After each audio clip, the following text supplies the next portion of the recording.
So as we start our study of art history, we have to go to the very, very beginning. So we're going to start with prehistoric art. When people think of the Neolithic era, they often think of Stonehenge, the iconic image of this early era, dating to approximately 3000 BCE and set on Salisbury Plain in England. It is a structure larger and more complex than anything built before it in Europe. Stonehenge is an example of the cultural advances brought about by the Neolithic Revolution, the most important development in human history. The way we live today, settled in homes, close to other people, in towns and cities, protected by laws, eating food grown on farms, and with leisure time to learn, explore, and invent, is all a result of the Neolithic Revolution, which occurred approximately 11,500 to 5,000 years ago. The revolution which led to our way of life was the development of technology needed to plant and harvest crops and to domesticate animals. Before the Neolithic Revolution, it is likely that you would have lived with your extended family as a nomad, never staying anywhere for more than a few months, always living in temporary shelters, always searching for food, and never owning anything you couldn't easily pack in a pocket or a sack. The change to the Neolithic way of life was huge and led to many of the pleasures, meaning lots of food, friends, and a comfortable home, that we still enjoy today. Neolithic art. The massive changes in the way people lived also changed the type of art that they made. Neolithic sculpture became bigger, in part because people didn't have to carry it around anymore. Pottery became more widespread and was used to store food harvested from farms. This is when alcohol was also invented and when architecture and its interior and exterior decoration first appears. In short, people settle down and they begin to live in one place year after year. It seems very unlikely that Stonehenge could have been made any earlier. Paleolithic nomads just couldn't do it. It would have been a waste to invest so much time and energy building a monument in a place that which they might never return, or maybe just return to infrequently. After all, the effort to build it was extraordinary. Stonehenge is approximately 320 feet in circumference, and the stones which comprise the outer ring weigh as much as 50 tons. The small stones weighing as much as 6 tons. They were quarried from as far away as 450 miles. The use or meaning of Stonehenge is still not clear, but the design, planning, and execution could have only been carried out by a culture in which authority was unquestioned. Here's a culture that was able to rally hundreds of people to perform very hard work for extended periods of time. This is another characteristic of the Neolithic era. Humans, we make art. We do this for many reasons and with whatever technologies are available to us. Extremely old, non-representational ornamentation has been around and seen across Africa. The oldest firmly dated example is a collection of 82,000-year-old Nassarius snail shells found in Morocco. We're looking at them in the slide right now. They're pierced and covered with red ochre dye. Weird patterns suggest that might have been strung as beads. So Nassarius shell beads were also found in Israel, and they could be more than 100,000 years old. And in the Blombos Cave of South Africa, pierced shells and small pieces of ochre, red hematite, etched with simple geometric patterns have been found in a 75,000-year-old layer of sediment. We're looking at this brick right here that has clear etched geometric patterns in it.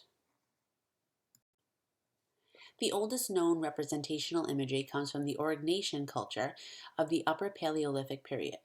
Archaeological discoveries across a broad swath of Europe, especially southern France, northern Spain, and Swabia in Germany, include over 200 caves with spectacular Aurignacian paintings, drawings, and sculpture that are among the earliest undisputed examples of representational image making.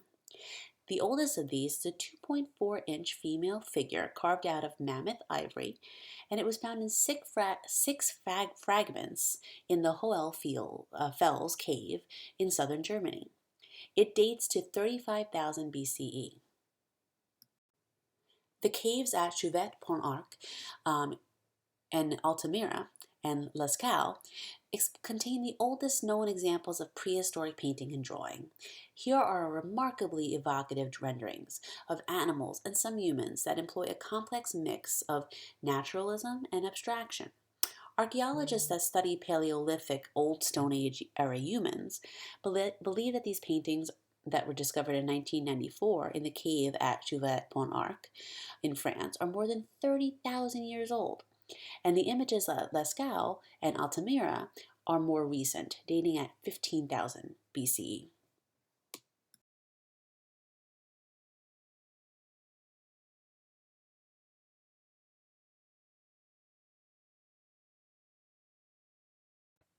So, what can we really know about the creators of these paintings and what the images originally meant? These questions are really difficult, difficult enough when we study art only made 500 years ago. It's much more difficult to assert meaning for the art of people who shared our anatomy but not yet developed our cultures or linguistic structures that have shaped who we have become. Do the tools of art history even apply? So here's evidence of a visual language that collapses the more than 1,000 generations that separate us. But we must be cautious. The cave at Chauvet-Pont-Arc is about 1,000 feet in length, and it has two large chambers. Carbon samples date the charcoal used to depict the two head-to-head rhinoceros, the ones that we're looking at right now, to between 30,000 and 32,000 years ago. Um, the cave drawings depict other large animals, including horses, mammoths, musk, ox, ibex, reindeer, panther, owls, bison. We can see them in groups, overlapping and skewed in scale. But the photograph above distorts the way these animal figures would have been originally seen. The bright electric lights used by the photographer create a broad, flat scope of vision. How different to see each animal emerge from the dark under the flickering light cast by a flame, which the first people who found it did use. In 2009, in a presentation at UC San Diego, Dr. Randall White, a professor of anthropology at NYU, suggested that the overlapping horses pictured above might represent the same horse over time running, eating, sleeping, etc. Perhaps these are far more sophisticated representations than we have imagined. There is another drawing at Chauvet-Pont-Arc that cautions us against ready assumptions. It has been interpreted as depicting the thighs and genitals of a woman, but there is also a drawing of a bison and a lion, and the images are nearly intertwined. In addition to the drawings, the cave is littered with the skulls and bones of cave bear and tracks of wolves. There is also a footprint thought to have been made by an 8-year-old boy. This image we're looking at is plastered skulls. The Neolithic period is also very important because it is when we first find good evidence for religious practice, a perpetual inspiration for fine arts. Perhaps most fascinating are the plastered skulls found around the area of the Levant at 6 sites, including Jericho and Israel. At this time in the Neolithic era, approximately 7,000 to 6,000 BCE, people were often buried under the floors of homes, and in some cases their skulls were removed and covered with plaster in order to create very lifelike faces, complete with shells inset for eyes and paint to imitate hair and mustaches. The traditional interpretation of these skulls has been that they have offered a means of preserving and worshiping male ancestors. However, recent research has shown that among the 61 plastered skulls that might have been found, there is a generous number that come from the bodies of women and children, too. Perhaps the skulls are not so much religious objects, but rather powerful images made to aid in mourning, the mourning of their loved ones. Sculpture is any artwork made by the manipulation of materials resulting in a three-dimensional object. The sculpted figure of Venus Abakarat Ram, discovered in the Middle East in 1981, dates to 230 years BCE. It is the oldest example of artwork known. The crudely carved stone figure will fit in the palm of your hand. Its name derives from the similarity in form with the so-called female fertility figures found throughout Europe, some of which date to 25,000 years ago. Here's another example. This is the form Venus of Willendorf. It shows remarkable skill in its carving. It has exaggerated breasts, an extended abdomen, elaborate patterning on the head, which indicates either a headband, a braided hairstyle, or a woven cap.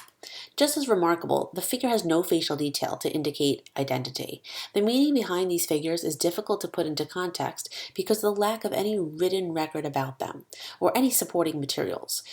These earliest pieces are representative of most of the cultural record in sculpture for thousands of years. Singular figurative objects made with an icon context of myth or ritual or ceremony. It's not until the Old Kingdom period of Egyptian sculpture between 3100 and 2180 BC that we start to see sculpture that reflects a resemblance of specific figures. Sculpture can be freestanding or self-supported, where the viewer can walk completely around the work to see it from all sides, or created in a relief form, where the primary form surface is raised above the surrounding material. We'll go about learning about sculpture a little bit more in upcoming weeks. So such as the image of a coin, that's like a relief. A coin is a relief sculpture. Bas relief refers to a shallow extension of the image from its surroundings. A high relief is where the most prominent elements of the composition are undercut and rendered at more than half of the background. Rich animated bas relief sculpture exists in temples in Cambodia. Humans and mythic features combined in depictions of Hindu stories. I'm going to end this lecture with a piece of earth art of the prehistoric Indians of North America. They call themselves the mound builders. It's kind of comparable to the megalithic monuments of Europe. It needed a lot of effort to put these together. So these mounds are still here today. You can go see them. They're better viewed from the air. But this is the Great Serpent Mound in Adams County, Ohio. It's believed to be circa 300 to 400 BC. They thought it was even older, but recently there's some contesting about it. But here is a piece of art, a piece of work from so far long ago that is right here in North America. So I wanted to end with this one. But this concludes our presentation on prehistoric art. I will be uploading the homework onto Blackboard.